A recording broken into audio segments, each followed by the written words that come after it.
Tamang chill lang to sa gilid kahit di pa nga 30. Inakala nila sa'kin walang kwenta. Nagkakapera pag sinipag makabenta. Nagkakape habang ang tubo kinukwenta. Walang pake sa opinion, labas sa tenga. Nakapokus lang kumita, rumirekta.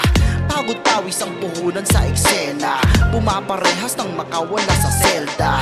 Ng pagiging pinakamababang nilalang. Kinukuba kakakayod, walang may pakialam. Nakaupo sa oras, sanang laging nakakalamang. Mga galawang amo, itatrato kang langgam. Bawal mapagod, todo kayod habang bata ka pa. Yan ang piling sa'kin ng minamahal kong ama. Hanggang ngayon puti na ang buhok, pumapalag pa. Ibig niya palang sabihin habang may hininga. Di daw sapat kung puro sipag at diskarte na lang. Kung may titulo't diploma, mas nakakalamang.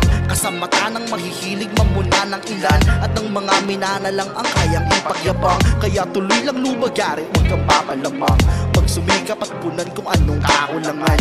Mangyayari yung sinabi pag ginagalawan. Magkakaroon ka ng garahe at 5 sasakyan. Noong walang-wala ka pa, isinasagtabi. Nung tumaba na ang bulsa, daming gusto tumabi. Parang hinipan ng demonyo at sagad ngumiti. Tumatapik lang sa balikat pag meron ng silbi. Matibay na sandata pag di mo pinagsabi. Wala kang dapat patunayan sa mga hindi tuli.